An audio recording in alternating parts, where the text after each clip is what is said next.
After a whole series of powerful strikes by the United States of America and a large-scale deployment of aircraft to the Middle East region, inside Iran, things are happening that force even Iranian officials themselves to utter the frightening word coup. While Donald Trump has been bombing Iranian bridges, ports, and, according to the Iranians themselves, power plants for the seventh night in a row. And in response, Iran is striking at desalination and oil refining plants, for example in Kuwait, and at US military bases in 5 countries. Meanwhile, within the Iranian leadership itself, a second hidden war is underway. Radicals from the Islamic Revolutionary Guard Corps are accusing the negotiators who signed the truce with Trump, here's a quote, of a soft coup against the Islamic Republic. The diplomats who led these negotiations were pelted with stones at Ali Khamenei's funeral, and they shouted "traitor" in his face. And the new supreme leader, for whom all of this is supposedly being done, is invisible, and no one has ever seen him even once. And now these two processes, the external war and the internal split, have merged into one. It was the radicals from the Islamic Revolutionary Guard Corps, not the official Tehran, who pushed Iran into launching an offensive against America. Moreover, the Islamic Revolutionary Guard Corps is now doing this officially. Officially and publicly, they are threatening to go on the offensive, not just sit on the defensive. In this episode, we will be very specific about where and how many times the United States of America struck in the past 24 hours, and how critical this is. How Iran responded and whom it targeted, including strikes on the water supply and electricity of entire countries. And most importantly, what kind of coup is happening right now in Tehran, and who is actually holding their finger on the trigger. My name is Alexei Pecci. Let's discuss this topic together, but before we start, I ask you to subscribe to this YouTube channel. We are moving towards the milestone of 300,000 subscribers, so I would really appreciate your subscription. So, let's start with the American strikes without any fluff, just the facts. On the night of July 17th, the Central Command struck Iran, specifically targeting bridges in the Hormozgan province. This is a road and railway bridge near the city of Bandar Kamir, intended to cut off Iran's main port, Bandar Abbas, from the roads leading to Tehran. Secondly, the control tower at the port of Chabahar on the Gulf of Oman was destroyed. And this, think about it, is a key trade route that Iran was developing together with India, and through which Afghanistan is also supplied. Third, and most importantly, energy facilities, particularly power plants. That is, Trump began to carry out his threat when he stated that he would knock out all the electricity in Iran if they didn't agree to negotiations. The Americans are keeping quiet about this, but Iran has officially acknowledged it for the first time. The state agency ISNA reported the following. The Ministry of Energy addressed the residents of the southern provinces. They urged them to save electricity, directly naming the reason as an attack on the energy infrastructure amid extreme heat. In addition, there is now information that the US carried out another series of massive strikes on Iran during the night of July 18. According to the US Central Command, the strikes targeted surveillance facilities, military and logistics infrastructure, underground weapons depots, and maritime capabilities. American fighter jets, drones, and warships were used to carry out the operation. The command also emphasized that this is already the 7th consecutive night of American strikes against Iran. And now I'll quote, Central Command continues to hold Iran accountable at the direction of the Commander-in-Chief while fully enforcing the naval blockade of Iranian ports. More than 50,000 American service members are operating throughout the Middle East and maintaining vigilance, combat readiness, and the ability to carry out absolutely any mission. Now, why is this just the beginning? Today, Axios, citing 3 American and Israeli sources, reports that the Trump administration has notified Israel that it is deploying dozens of additional refueling aircraft to the region. This is not a small matter because refueling aircraft are needed for a long sustained war, air operations. And the Air and Space Forces magazine specifies the details. In particular, F-16s from the 480th Squadron at Spangdahlem Air Base in Germany and F-35s from the 48th Fighter Wing at the British base Lakenheath are now heading to the region. According to trackers, up to 36 F-16s and 18 stealth fighters F-35A are heading to the region. Some have already moved to Jordan. Plus, there is already an armada in the region. These are the two aircraft carriers Gerald Ford and Abraham Lincoln. Newsweek reports that there is already enough firepower in the region for Donald Trump to give the order for a full-scale operation even this weekend. And in the Situation Room on Tuesday, Trump was presented with new options, including a strike on the underground complex Mount Kiev, where it is believed Iranian uranium is hidden, but a final decision has not yet been made. At the same time, it is noted that right now the Americans have decided to deploy the maximum number of aircraft to the Middle East. And most of this aircraft will most likely be stationed specifically in Israel, and not, for example, in Kuwait or Bahrain. An illustrative detail from the Hill. Some of the tankers are being sent because some Persian Gulf countries may have refused. The United States of America may have been denied access and overflight, or their bases are already considered too vulnerable to Iranian strikes. In other words, the Allies are starting to get a bit wary, and the Americans are beginning to slightly reconfigure their defense system in this region. Let me emphasize again, the aircraft will be relocated to Israel. Now, regarding Iran's response, it has reached a completely new level, a much more frightening one. Previously, Iran mainly targeted US military bases, but in the past 24 hours, it has struck the civilian infrastructure of entire countries. Let me go through the list. Kuwait suffered the most. The Islamic Revolutionary Guard Corps attacked a desalination plant. This is a facility that provides both electricity and drinking water. Why is this so terrible? Because Kuwait depends on desalinated seawater for almost 90% of its needs. To strike a desalination plant in a desert country is literally to deprive people of water. The government of Kuwait confirmed that there was a fire at this desalination plant and that the generating units were damaged. Plus, there was a major fire at the Kuwait petroleum refinery in the city of Al Ahmadi. The company reported significant damage. That means the Iranians have started hitting oil refineries. Plus, operations at Kuwait International Airport have been suspended due to the threat of missile and drone attacks. The Islamic Revolutionary Guard Corps reported that they struck the American support center at the Arifjan base and destroyed a radar at the Ali al-Salem air base. Although, let me emphasize once again, they actually targeted the desalination plant. And now CBS News reports that Kuwait is indeed facing the worst situation right now. And the oil refinery is still burning, and so far they haven't been able to put it out. Let's move on. Bahrain. In Bahrain, sirens also wailed at night. The defense forces intercepted several attacks. The Islamic Revolutionary Guard Corps stated that they struck the Sheikh Issa air base, where, according to Tehran, American combat aircraft and an intelligence center are located. Jordan. And this is where things get serious. CBS, citing sources, reports that Iran attacked at least 2 military bases in Jordan over the past week, and several American servicemen were injured. There were no fatalities. The severity of the injuries is being clarified, and Jordan confirmed the interception of 3 Iranian missiles. Qatar. Let me remind you, Qatar is a mediator in negotiations over this war. It was hit by a missile attack last night. A child was injured the previous night by shrapnel from an intercepted missile. Oman was also under attack, and for the first time Syria as well. They struck the Al-Tanf base there. We talked about it in the previous episode.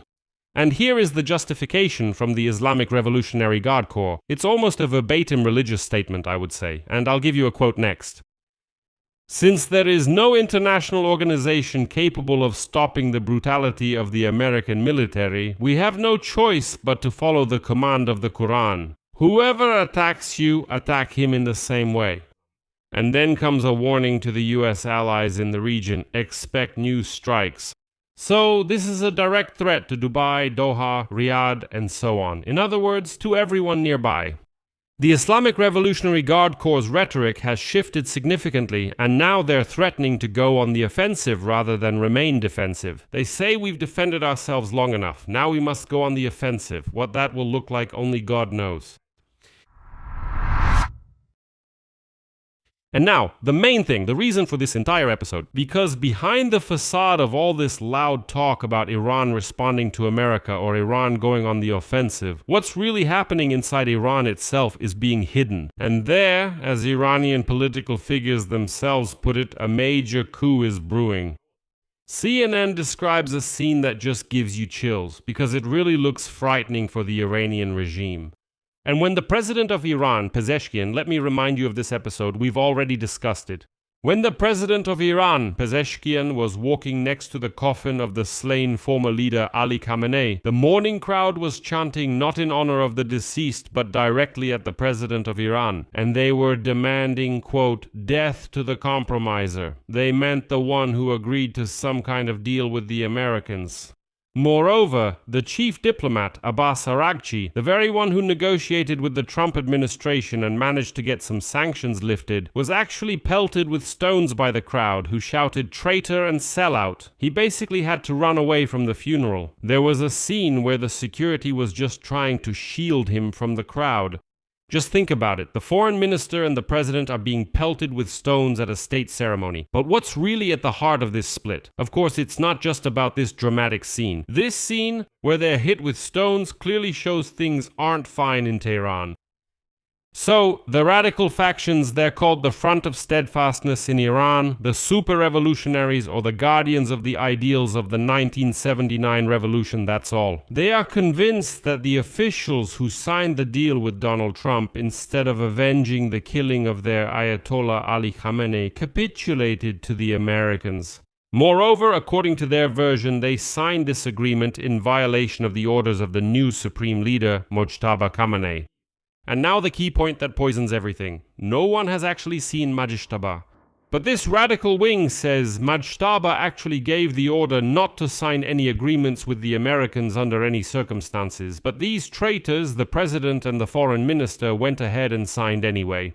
But let me remind you, Mojtaba still hasn't addressed the nation, except for these little notes he writes, which are then read out on Iranian television. He hasn't shown his authority, hasn't appeared in public, he wasn't even at his own father's funeral, and the radicals are taking advantage of this. They are blaming the visible leadership, meaning the head of parliament Galibaf, President Pezeshkian, and the foreign minister. Araghchi, who are now supposedly ruling on behalf of the invisible leader, are accused of staging a soft coup. They want to usurp power, suspend the parliament, violate the orders of the leader Mojtaba Khamenei, break the rules during negotiations, and generally disperse the night rallies of the radicals. It turns out that in Iran there really are rallies already being held by supporters of the Islamic Revolutionary Guard Corps. And now I'll give you a direct quote from the radical deputy Mahmoud Nabavian, who was himself part of the negotiating delegation, but then switched sides and actually tried to disrupt the deal. And he really did try, by the way. Now it has come to light that it was him, remember, who leaked to the media the version of the document with 14 points. When Donald Trump was still complaining, saying, "How is this possible? We haven't signed anything yet, and the Iranians are already leaking this memorandum to the press." So we actually learned the text of the memorandum long before the Americans published it, specifically from Mahmoud Nabavian. So he publicly asks a question as a warning to the people of Iran. Isn't a coup being prepared in our country? And now, why is this question a matter of life and death for the entire region? Look at the balance of power. The new leader, that is Mojtaba Khamenei, the invisible one, he's somewhere. It's unclear where he is. Everyone says that it's just for security reasons they don't even show him, and some even suggest that he might at least be incapacitated. The official negotiators who wanted peace have been discredited, pelted with stones, and accused of treason.